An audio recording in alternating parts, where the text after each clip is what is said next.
सुबह का समय था।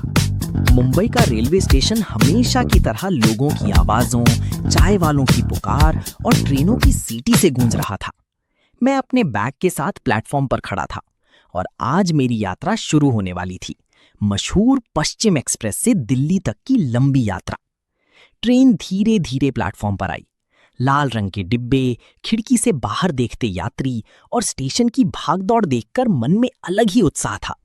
मैंने अपनी सीट ढूंढी और आराम से बैग रखकर खिड़की के पास बैठ गया। बाहर स्टेशन पर लोग अपने परिवार वालों को हाथ हिला रहे थे। कोई रो रहा था, कोई हंस रहा था और कोई जल्दी जल्दी अपने डिब्बे की तरफ भाग रहा था। कुछ ही देर में ट्रेन ने लंबी सीटी दी और धीरे धीरे स्टेशन छोड़ दिया। जैसे ही मुंबई शहर पीछे छूटने लगा, खिड़की से ऊंची बिल्डिंग्स, सड़कें और फिर धीरे धीरे हरियाली दिखाई देने लगी। सुबह की ठंडी हवा चेहरे को छू रही थी और सफर का असली मजा शुरू हो चुका था। थोड़ी देर बाद ट्रेन में पैंट्री वाला आया। उसने पूछा, सर पानी की बोतल चाहिए क्या? मैंने एक ठंडी पानी की बोतल ली। साथ में उसने वाइपर्स और टिश्यू भी दिए ताकि सफर आरामदायक रहे। ट्रेन की हल्की आवाज और बाहर की सुंदर नजारे देखकर मन बहुत शांत लग रहा था। दोपहर होने लगी थी, भूख भी धीरे धीरे बढ़ रही थी। तभी पैंट्री कार से खाने की खुशबू पूरे डिब्बे में फैल गई। कुछ देर बाद लंच सर्व हुआ। ट्रे में गर्मा गर्म वेज बिरयानी, साथ में फ्रेश सलाद, रायता और अचार था। बिरयानी की खुशबू इतनी शानदार थी कि पूरा डिब्बा खाने का आनंद लेने लगा। मैंने धीरे धीरे खिड़की से बाहर खेतों और छोटे गांवों को देखते हुए लंच किया। सफर और खाना दोनों का मजा। दोपहर के बाद ट्रेन तेज रफ्तार से आगे बढ़ती रही।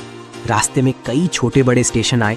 कहीं बच्चे ट्रेन को हाथ हिला रहे थे, कहीं लोग चाय बेच रहे थे। मौसम भी धीरे धीरे बदल रहा था। कभी धूप निकलती, कभी हल्के बादल दिखाई देते। शाम का समय हुआ तो ट्रेन का माहौल और भी खूबसूरत हो गया।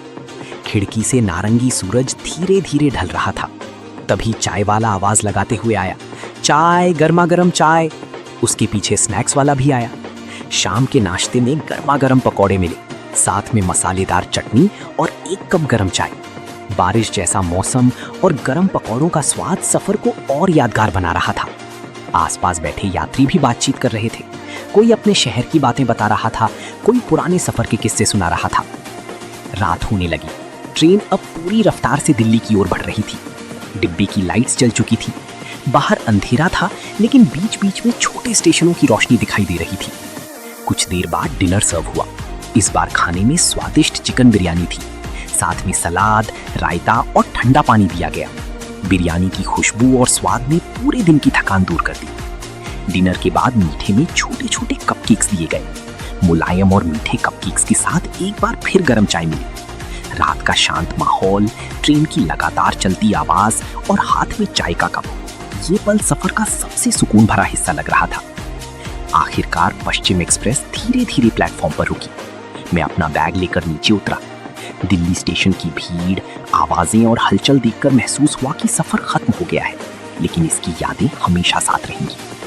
मुंबई से दिल्ली तक का ये लंबा ट्रेन सफर सिर्फ एक यात्रा नहीं था, बल्कि स्वादिष्ट खाने, खूबसूरत नज़ारों, चाय की खुशबू, नए लोगों और यादगार पलों से भरा एक खूबसूरत अनुभव था।